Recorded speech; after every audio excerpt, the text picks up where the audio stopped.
She has served the member of Congress with great style and fashion. She served as an elementary school principal, a member of the Miami-Dade School Board, a member of the Florida State House of Representatives, and she's known to be a champion for communities across the world. She's a voice for the voiceless.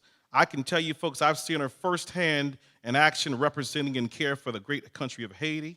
As a community leader, she stood up for the fair treatment of locally incarcerated female Haitian refugees who face poor living conditions. Ladies and gentlemen, please stand and give a great round of applause for our great leader, Congresswoman Frederica Wilson.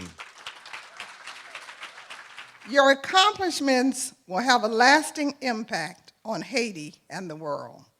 As you learn and network during this conference, it is my hope that you take a couple of things away from this conference. First, I want to remind you that you have allies in your fight for Haiti's future, allies in Congress, but especially Congresswoman Frederica Wilson.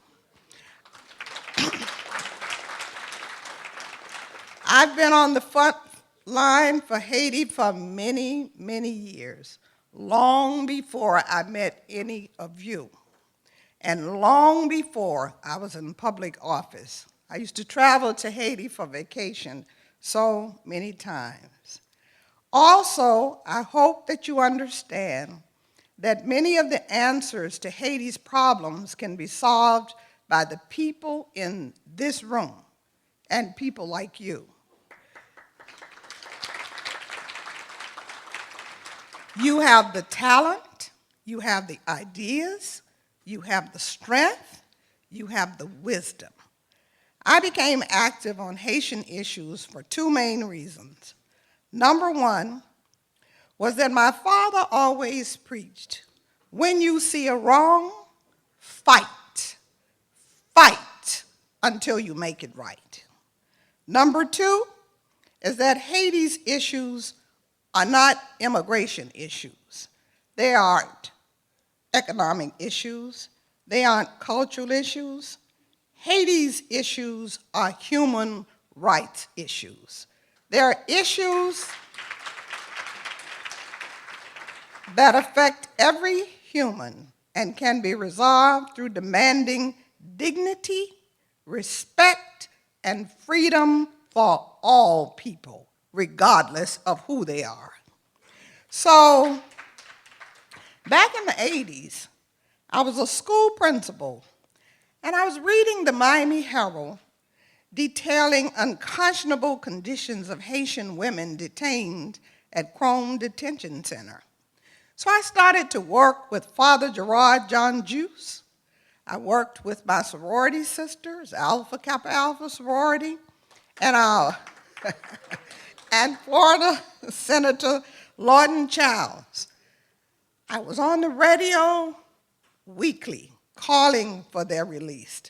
We started a newsletter.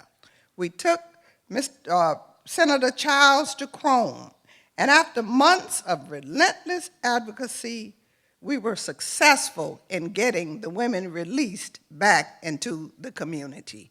We took them to church, gave them clothing, and many of these women are still in the Haitian community today.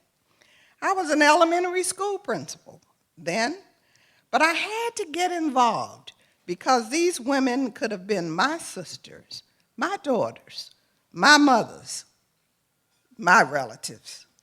And I saw a wrong, and I fought until I made it right. When I was on the school board, after being a principal, I was elected to the Miami-Dade County School Board. And while I was on the school board, I fought for and secured the removal of textbooks that blamed Haitians for the spread of HIV and AIDS. Not only did I make them remove the books from the schools that still had them, all schools did not have them, but some schools who wanted to perpetuate ignorance still had them.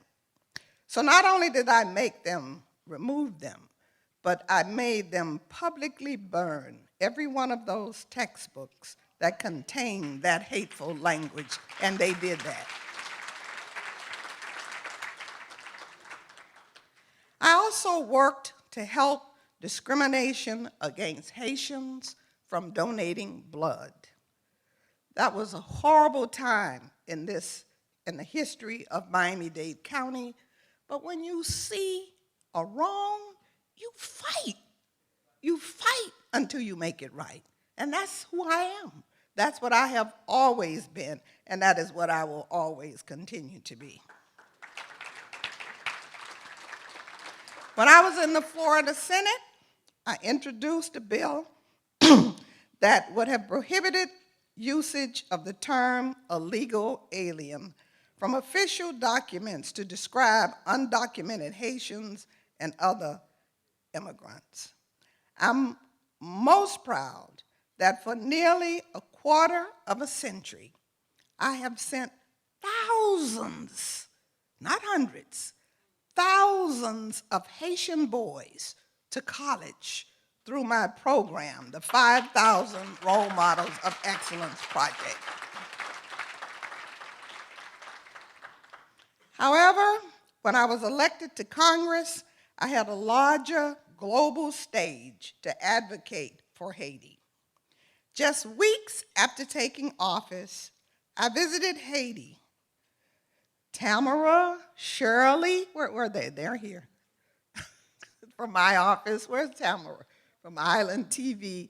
We all got on a plane. I said, come on. They said, Congresswoman, but we don't, the State Department has not approved this, and we don't have a budget for this, and we're not gonna have the appropriate security. I said, pack your suitcases and let's get on this plane. So we jumped on the plane and we flew to Haiti, and I wanted to go and see because I had been reading so much about the devastation. And so we went to assess the damage and recovery after the earthquake. I think I took 4 members of my staff. It broke my campaign budget. I didn't have any more money, but we jumped on the plane and we went. I met with the president, President Martelli, and talked to earthquake survivors. I took a helicopter ride and saw the rubble and the devastation. As you know, the devastation was profound. 10 cities, hunger, crime, but the resiliency of the Haitian people gave me faith for a recovery. I have returned several times to assess the recovery. I also hosted a forum in Miami on Haiti's recovery, featuring USAID Task Force Director, State Department officials, former U.S. Ambassador to Haiti, Kenneth Merton, and Senator Bill Nelson. I brought 5 members of Congress. After that conference, I hosted another conference right here in the city. Thank you. This will help a little bit.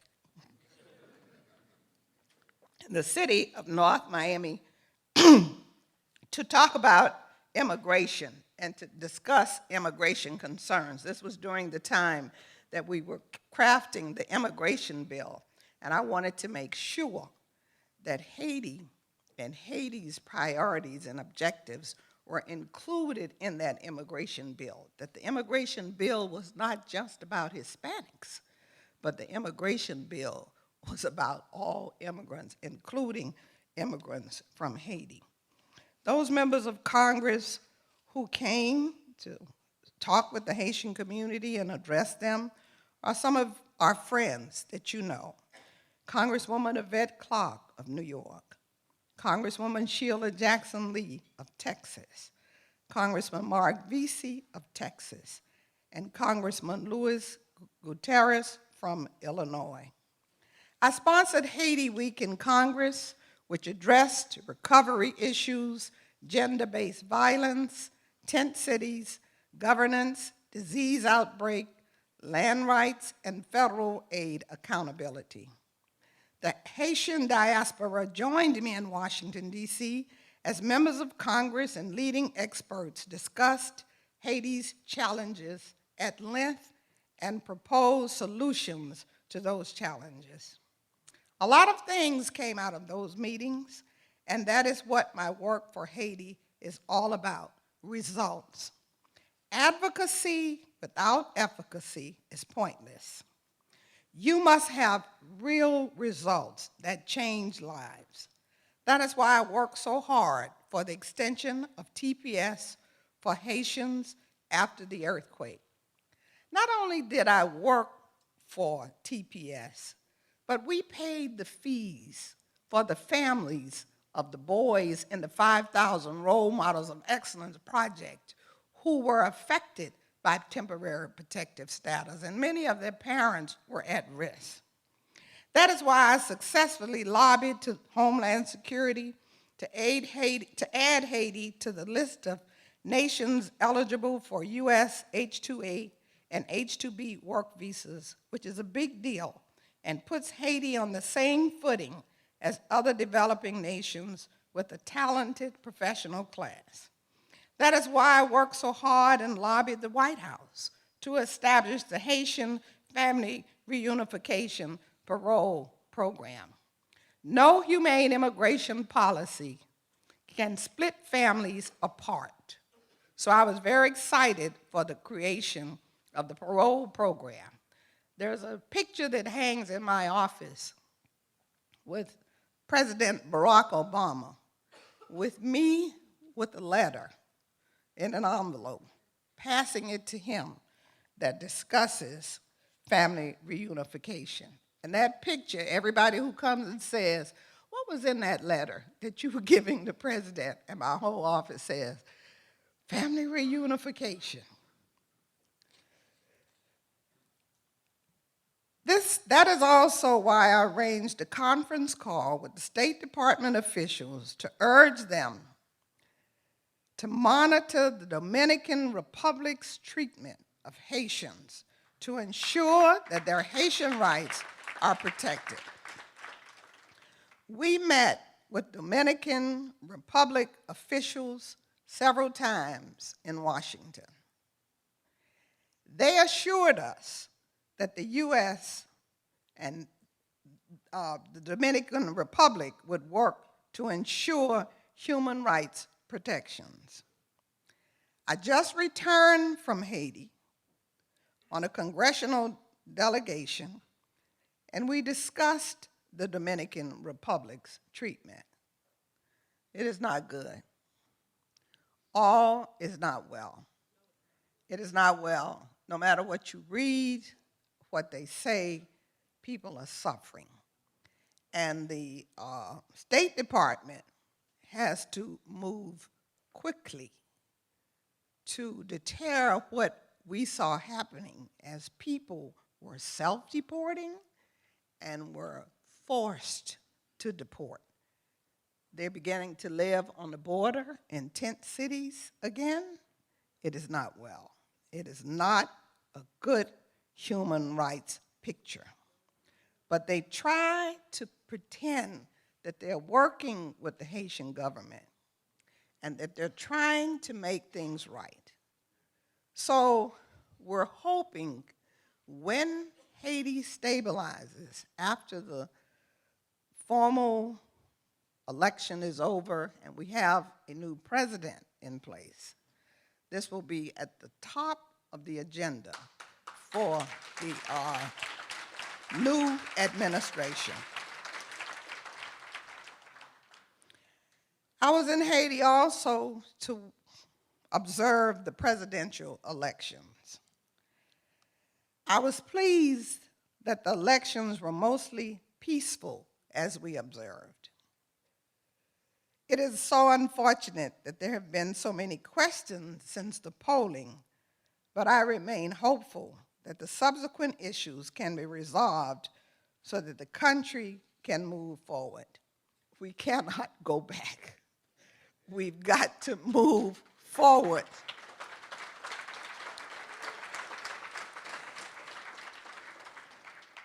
The election probably was not fair or was not what, in some instances, but there are problems in all elections, even in the United States of America. So hopefully we can move from this place and start a new government with a new Senate and all of the other elected officials, all of the places that were empty for so long, and we can begin to attract businesses to Haiti, and tourism can begin to grow again, the way it was when I used to go to Haiti years ago. That's what we have to keep our eyes on as we move forward. From a business perspective, I'm a longtime supporter of Haitian businesses and economic development in Haiti. In fact, Island TV, as a voice for Haitians in the Caribbean community, I'm so proud of Island TV.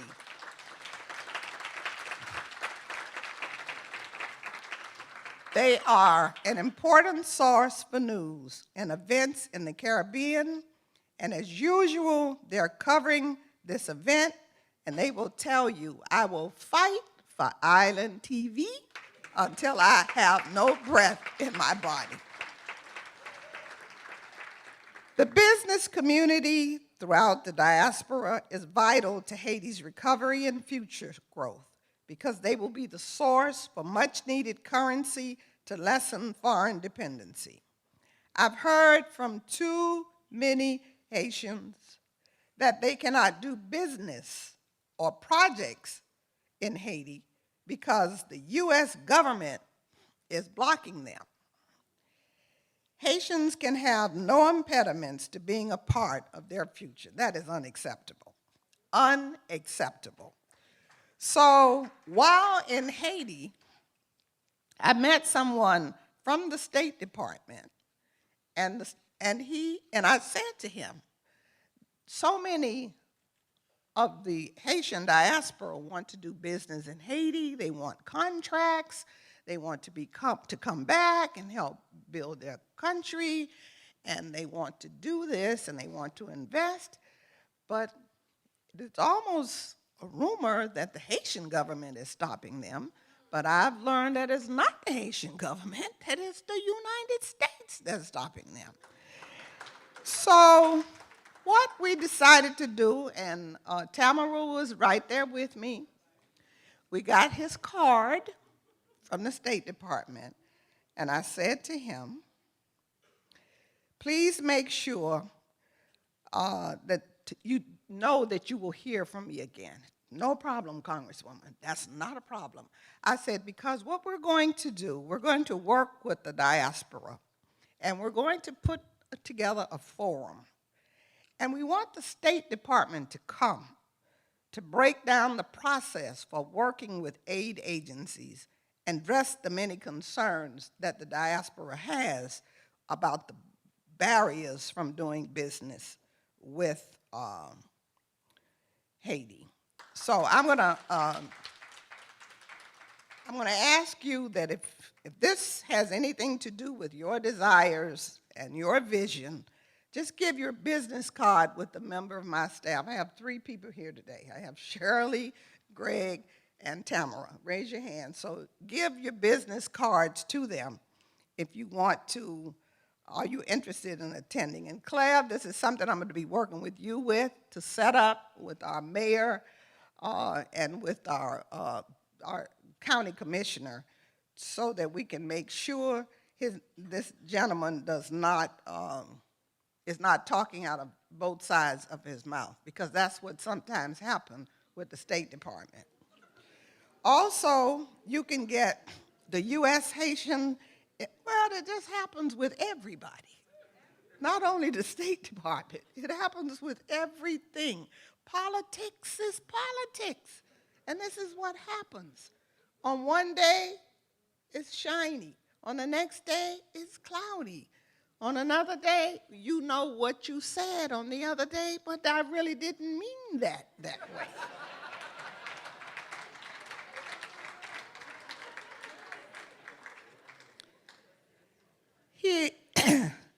Mr. Shukin is his name, has committed to me that he will be a resource for the business community interested in Haiti's recovery.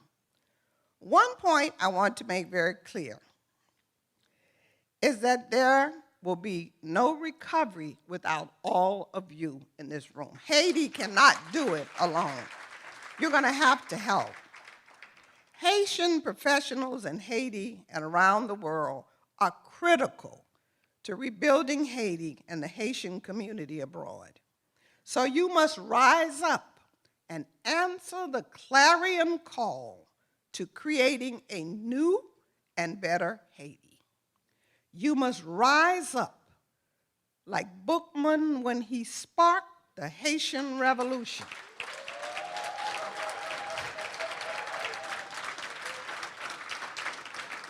And when he did that, he was making the freedom of his people his only goal. You must rise up like Toussaint Louverture when he bravely led his army against the world's most powerful forces at the time. Even in his capture, he proclaimed, "In overthrowing me, you have cut down only the trunk of the tree of liberty. It will spring up again from the roots, for they are numerous and they are deep."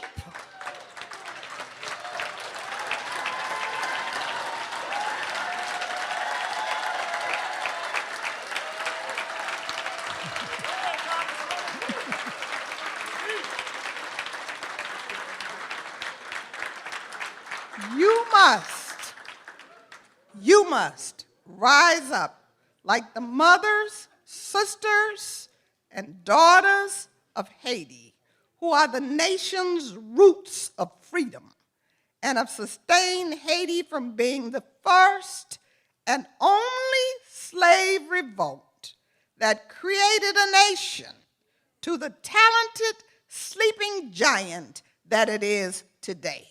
Never forget that. Rise up and be strong. Thank you. God bless you. God bless Haiti, and God bless America.